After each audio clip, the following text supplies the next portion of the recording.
All right, welcome. Week 2 of Brownie Month, where I am sharing some of our family's favorite brownie recipes in small batch form. Now, if you missed last week's brownie, which was a mint brownie, you're gonna find it right up there. So make sure you check that one out. And also, if you're looking just for the best basic small batch brownie, I've got that recipe too. Yep, right up there. Check that one out. So today we are making an unconventional brownie, and probably would be better called a blondie, but we are making a white chocolate brownie. So where are all of my white chocolate fans? I am a huge white chocolate fan. Now this white chocolate brownie has a melted white chocolate in the brownie itself, plus white chocolate chips scattered throughout. It is so yummy and so delicious. Now, because the white chocolate is definitely the star of the show here, you wanna make sure you use a good quality white chocolate. I am using a Goutard white chocolate chips today, but you could also use a white chocolate bar, candy bar that you can buy. I think the Lindt makes one. Just make sure it's a nice, good quality because it's really gonna shine in this brownie.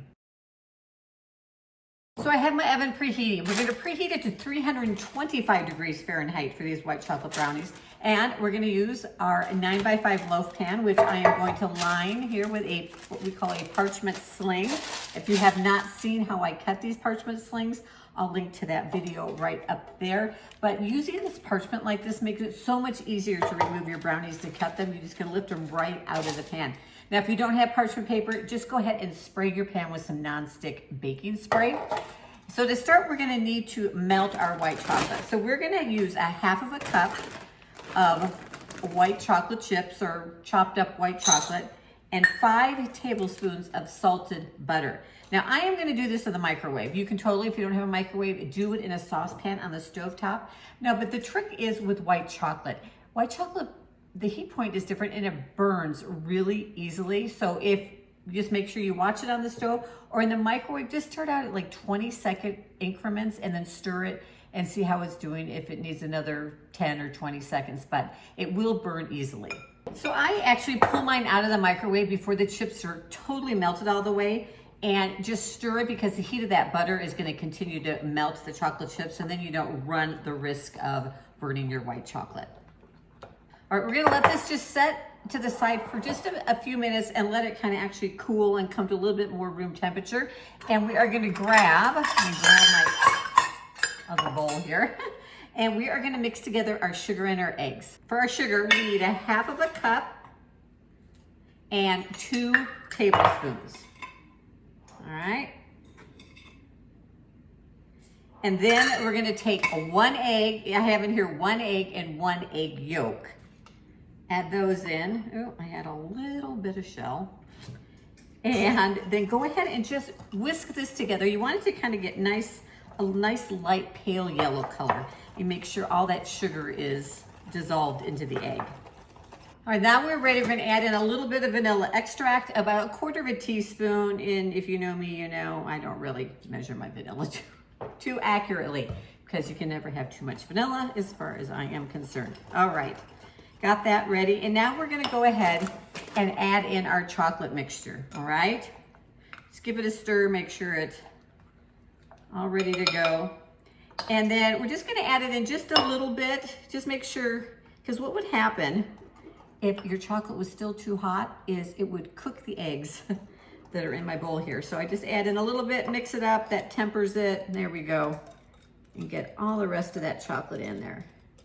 Because we don't want scrambled eggs in our white chocolate brownies.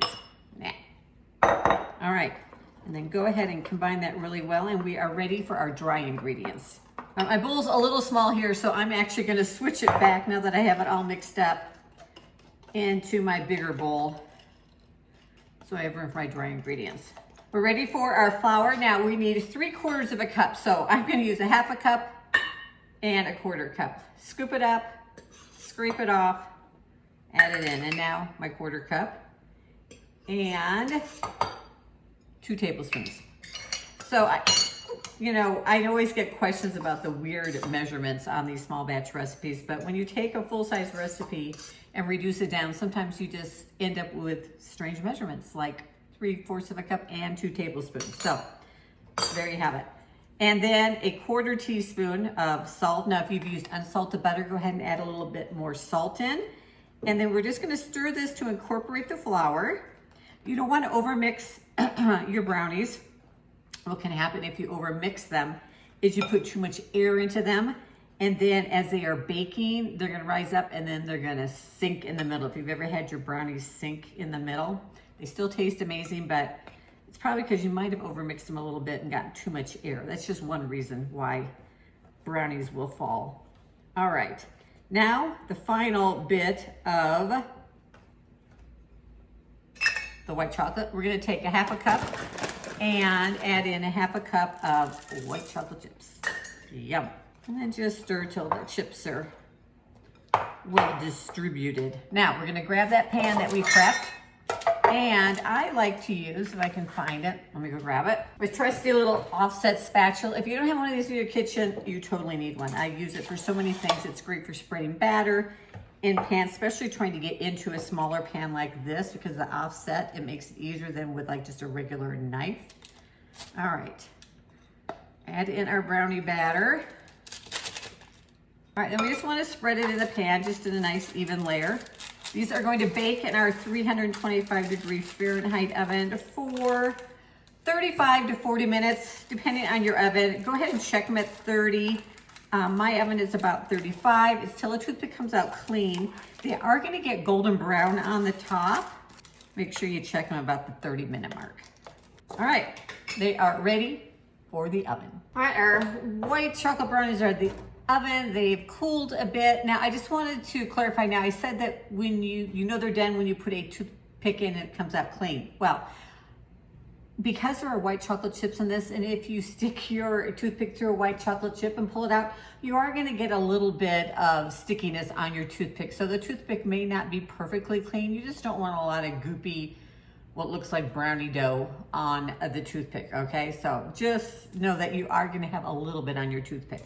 So now the magic of the parchment sling, we can just lift our brownies right out, and they smell delicious. They look amazing. Now, you'll notice I do get a little bit of sinking in here. It's kind of just what happens when you use, I found with a 9x5 pan. Is that 9x5, 9x3? Whatever a traditional loaf pan is. But that's okay. They still taste amazing, even if you get a little bit of sinkage in the middle.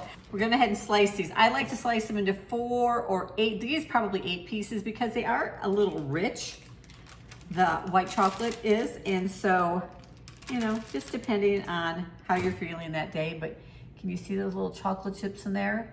So good. Now, one of the ways I love to serve these, especially if they are warm out of the oven, is to put them in a bowl with a scoop of vanilla ice cream, a little caramel sauce over the top. So good. They smell amazing. If you have a favorite brownie recipe in your family that you'd like to see in small batch form, go ahead and leave me a comment down below. I hope you'll give them a try. Thanks for joining me here on Small Batch Big Taste, and we'll see you in next week's video. Enjoy.